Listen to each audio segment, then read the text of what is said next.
मैं डॉक्टर ब्रजकिशोर, सहायक आचार्य, राजनीति विज्ञान विभाग, राजकीय कन्या महाविद्यालय अजमेर। आज की मेरे चर्चा का विषय है भारत में उदारवादी राष्ट्रवाद। 1885 में भारत को स्वतंत्रता प्रदान करने के लिए ए.ओ. हुम अंग्रेज अफसर के नेतृत्व में कांग्रेस की स्थापना की गई। भारत को स्वतंत्रता प्रदान कराने हेतु जो नेता प्रयासरत थे, उन्होंने कांग्रेस के माध्यम से एक मंच तैयार कर भारत को एक नियोजित रूप से स्वतंत्र कराने का प्लान बनाया। उस समय संसाधन साधन और लोगों में राजनीतिक चेतना बहुत कम थी, तो उन्होंने उदारवाद का मार्ग अपनाया। अगर हम बात करें भारतीय स्वतंत्रता आंदोलन की, तो अगर हम भारत के स्वतंत्रता आंदोलन को देखते हैं तो हम 3 भागों में विभक्त कर इसका विश्लेषण कर सकते हैं। पहला 1885 से 1906, जिसे उदारवादी राष्ट्रवाद कहा जाता है। द्वितीय 1907 से 1919, जिसे उग्र राष्ट्रवादी काल कहा जाता है। तृतीय 1920 से लेकर 1947, जिसे गांधीवादी युग कहा जाता है। आज हम स्वतंत्रता आंदोलन का प्रथम चरण उदारवादी राष्ट्रवाद देखेंगे। भारत में 1885 में कांग्रेस की स्थापना के बाद तत्कालिक स्वतंत्रता सेनानियों ने उदारवादी राष्ट्रवाद को अपनाया। उदारवादी राष्ट्रवाद से तात्पर्य है कि वह विचारधारा, वह पद्धति जिसके संवैधानिक साधनों का प्रयोग कर भारत को स्वतंत्रता प्रदान करना, क्योंकि ये मानते थे कि ब्रिटिश शासन भारत के लिए वरदान है। ब्रिटिश शासन भारत में आया तो भारत में यातायात, बैंकिंग, व्यापार और कई क्षेत्रों में उल्लेखनीय वृद्धि हुई है, और इसका परिणाम ये हुआ कि भारत में विकास की गंगा बहने लगी।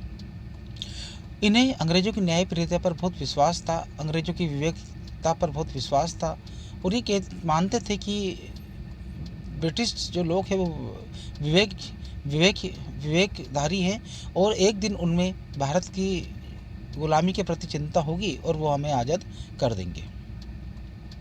1885 से 1906 तक भारतीय स्वतंत्रता आंदोलन को उदारवादी राष्ट्रवाद के नाम से जाना जाता है, क्योंकि इन काल में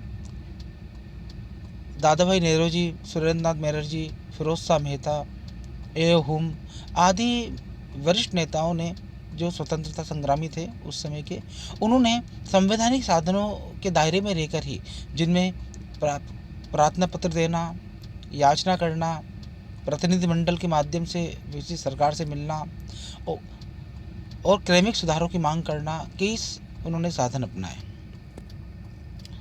तो हम देखते हैं कि उदारवादी राष्ट्रवाद भारत के लिए एक महत्वपूर्ण चरण था, क्योंकि इस काल में ही लोगों में राजनीतिक चेतना की भावना उदय हुई और लोगों में स्वतंत्रता के प्रति एक नवीन दिशा और एक नई सोच विकसित हुई। इस काल के जो प्रमुख नेता थे, उनमें ए.ओ. हुम, दादा भाई नौरोजी, फिरोज शाह मेहता, सुरेंद्रनाथ बनर्जी, गोपाल कृष्ण गोखले आदि थे।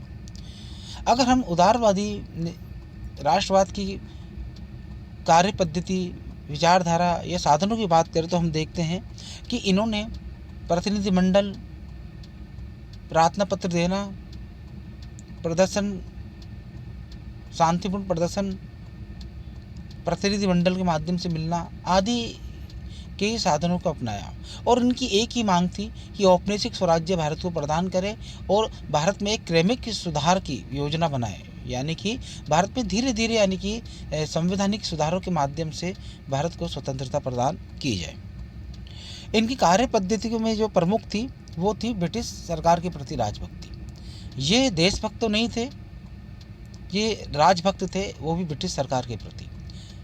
इनका मानना था कि अंग्रेजी शासन के प्रति अगर हम राजभक्ति रखेंगे, अगर उसके प्रति हम उदार दृष्टिकोण रखेंगे, तो हो सकता है कि एक दिन उनके दिल में ये चीज़ आए और वो हमको स्वतंत्र कर दे।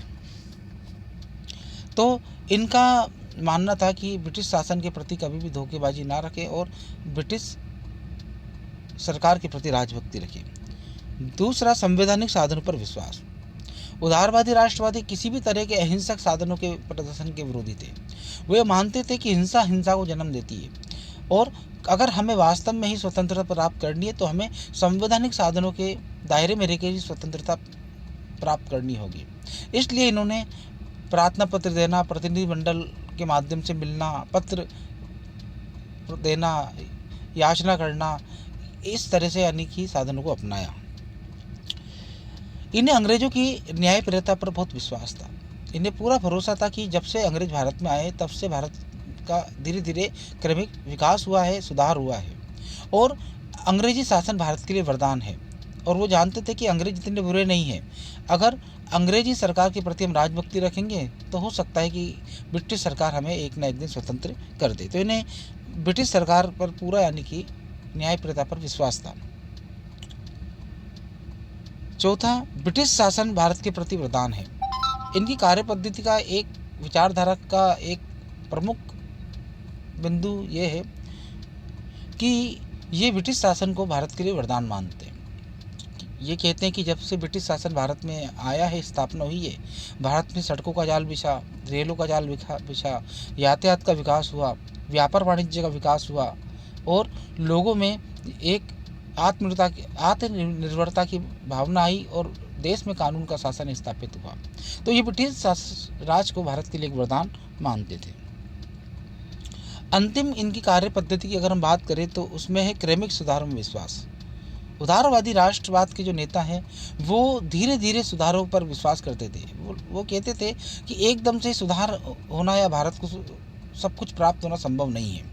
अगर भारत को वास्तव में ही एक सशक्त राष्ट्र बनना है स्वतंत्रता के बाद तो उसके लिए भारत में धीरे धीरे संवैधानिक सुधारों की योजना लागू की जाए, जिसके माध्यम से यहाँ के नागरिक भी प्रशिक्षित होंगे और वो उनके प्रति श्रद्धा रख पाएंगे, उनके प्रति विश्वास रख पाएंगे।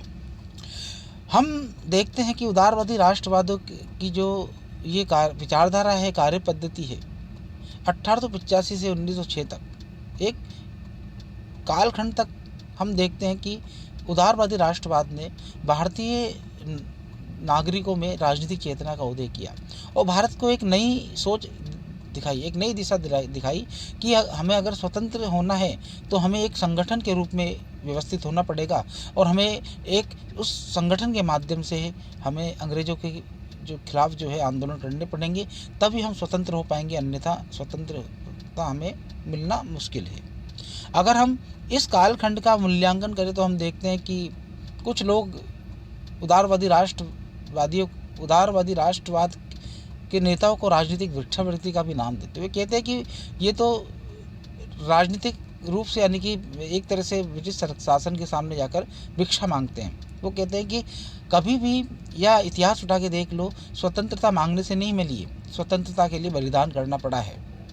तो अगर हम इसका मूल्यांकन करें तो इसकी सफलता और असफलता दोनों को हम देखते हैं। पहली इसकी सफलता है कि अगर हम दृष्टिकोण डालें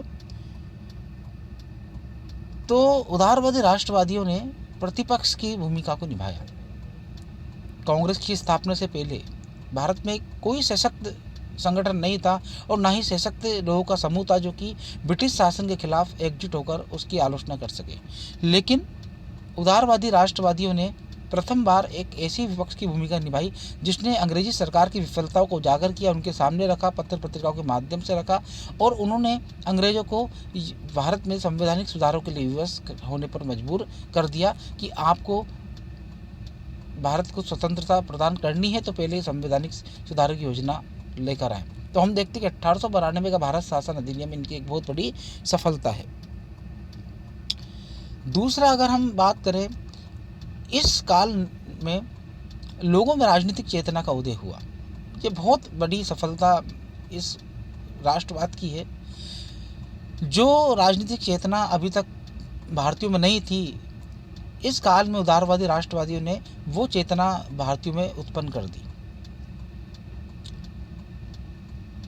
उन्होंने संगठित होकर जब अंग्रेजी सरकार की ब्रिटिश हुकूमत की आलोचना करना प्रारंभ करा, ज्ञापन देना प्रारंभ करा, धरना देना प्रारंभ करा, क्षमा याचना करना प्रारंभ किया, प्रतिनिधि मंडल के माध्यम से मिले, तो ये सारी जो खबरें हैं ये लोगों के मध्य फैल गई और उन्होंने राजनीतिक चेतना का उदय हुआ। उन्होंने समझा कि नहीं, वास्तव में ही अब हमें स्वतंत्र होना होगा और धीरे धीरे राष्ट्रवाद की जो भावना है वो भारतीयों के अंदर जगने लगी और उन्होंने एक राष्ट्र के प्रति, एक देश के प्रति यानी कि एक विश्वास उत्पन्न हुआ, एक चेतना उत्पन्न हुई कि हमें भी अब अपना एक राष्ट्र बनाना है और हमें अंग्रेजी सरकार से मुक्ति प्राप्त कर हमें एक ऐसा सशक्त राष्ट्र का गठन करना है जो भारत की संप्रभुता पर आधारित हो, जो जनता की आस्थाओं पर आधारित हो। अगर इसकी सफलताओं की बात करें तो इस कालखंड की सबसे महत्वपूर्ण सफलता ये रही कि इन्होंने आने वाले समय के लिए आंदोलन की पृष्ठभूमि तैयार की। 1885 से पूर्व तक भारतीय स्वतंत्रता आंदोलन केवल 1857 क्रांति तक ही सीमित बन के रह गया, लेकिन 1885 के बाद कांग्रेस के नेतृत्व में जब उदारवादियों ने आंदोलन करना प्रारंभ करा, अंग्रेजों की आलोचना करना प्रारंभ करा, स्वतंत्रता की बात करना प्रारंभ करी, तो इन्होंने आने वाले पीढ़ी के लिए एक स्वतंत्रता का आदर्श प्रस्तुत कर दिया, एक ऐसी योजना, एक ऐसा जनमानस तैयार किया जो आने वाले समय के अंदर एक सशक्त आंदोलन के रूप में स्थापित हो, जो कि भारत को अंग्रेजों से दास्ता से मुक्ति दिला सके। और अगर हम देखते हैं इन उदारवादी राष्ट्रवाद की, तो सबसे बड़ी सफलता हमें देखने को मिलेगी कि इन्होंने भारतीयों में राष्ट्रवाद के तत्व जो बीज है उसको बीजारोपित किया। अभी तक केवल भारतीय अंग्रेज शासन के प्रति राजभक्त थे और गुलाम थे और उनके प्रति वो आस्था रखते थे, लेकिन अब उनके मध्य भारत के प्रति यानी कि आस्था उत्पन्न होने लगी। अब उनमें राष्ट्रवाद का जज्बा आने लगा और उनको ये मानना पड़ा कि नहीं, वास्तव में ब्रिटिश शासन लंबे समय तक भारत में नहीं रह सकता क्योंकि हमारे देश के नहीं है, इन्होंने धोखे से हमें गुलाम बना लिया और लंबे समय तक गुलाम रख लिया है। तो उनमें ये भावना यानी कि उत्पन्न हुई कि अब हमें स्वतंत्रता प्राप्त करनी होगी, स्वतंत्र होना होगा, हमें दास्ता से की जंजीर से मुक्त होना होगा, इसके लिए हमें एक होना होगा। तो ये सबसे बड़ी उपलब्धि रही कि लोगों में राजनीतिक चेतना और राष्ट्रवाद की जो भावना उत्पन्न हुई उन्होंने आगे के लिए आंदोलन की पृष्ठभूमि तैयार की। अगर हम इसकी असफलताओं की बात करें, इनकी दुर्बलताओं की बात करें, तो हम देखते हैं कि अधिकतर जो विचारक हैं जो इसकी आलोचना करते हैं वो कहते हैं कि ये एक राजनीतिक भिक्षावृत्ति है, क्योंकि इस काल में इन्होंने ब्रिटिश सरकार के सामने इस तरह से मांग की जैसे कि वो भीख मांग रहे हो, भिक्षा मांग रहे हो। तो सबसे बड़ी जो विफलता है या आलोचना इसकी की जाती है वो है राजनीतिक भिक्षावृत्ति की। और वास्तव में ही कभी इतिहास उठा के देख ले कि विश्व का कोई भी देश जो गुलाम रहा हो, आज़ादी मांगने से नहीं मिली, उसे छीननी पड़ती है, हिंसा करनी पड़ती है और कभी संवैधानिक साधनों के माध्यम से, क्योंकि ब्रिटिश सरकार का तो उद्देश्य ही भारत का शोषण करना है, नागरिकों का शोषण करना है, भारतीयों का शोषण करना है, वो इस तरह से आज़ादी देने वाले नहीं थे। तो इसकी आलोचना इस आधार पर की जाती है। दूसरी आलोचना की जाती है कि ये देशभक्ति के स्थान पर राजभक्ति पर बल दिया।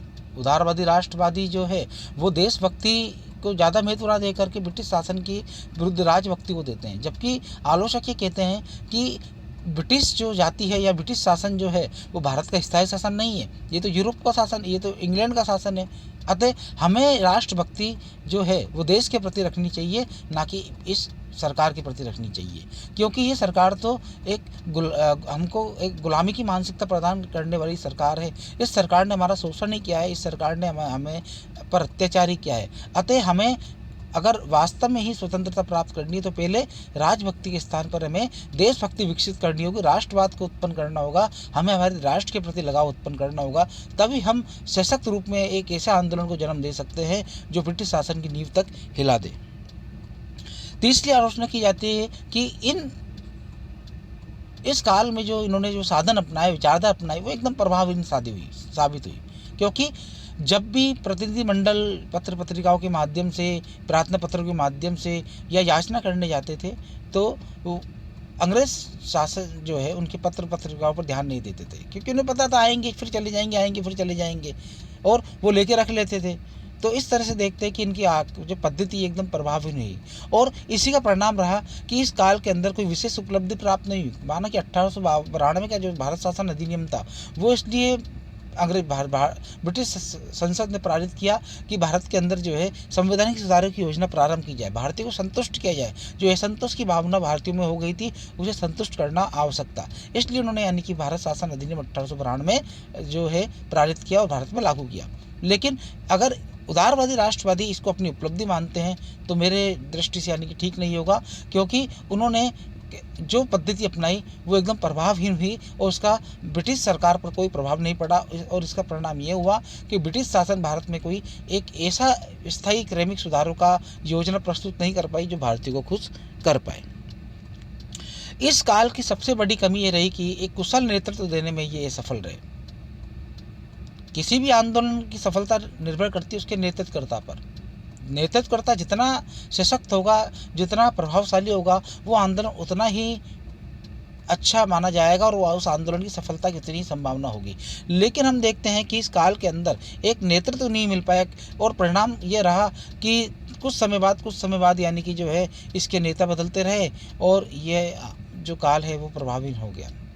अगर सामूहिक दृष्टि से मूल्यांकन करें तो हम देखते कि भाई इसकी कुछ अच्छाइयाँ भी है, कुछ बुराइयाँ भी है। लेकिन उदारवादी राष्ट्रवाद ने भारत में लोगों में राजनीतिक चेतना उत्पन्न की, राष्ट्रवाद की भावना उत्पन्न की और एक संगठन के रूप में एक लोगों को आस प्रदान की कि आने वाला जो समय है वो हमारे लिए अच्छा समय है। अगर वास्तव में हमें दासता से मुक्ति चाहिए, अगर वास्तव में हमें आज़ादी चाहिए तो हमें कांग्रेस के नेतृत्व में ही एक आंदोलन खड़ा करना होगा और ऐसा आंदोलन खड़ा करना होगा जो अंग्रेजों को भारत छोड़ने पर मजबूर कर दे। अतः उदारवादी राष्ट्रवाद यानी कि भारतीय स्वतंत्रता आंदोलन का एक महत्वपूर्ण काल रहा। धन्यवाद।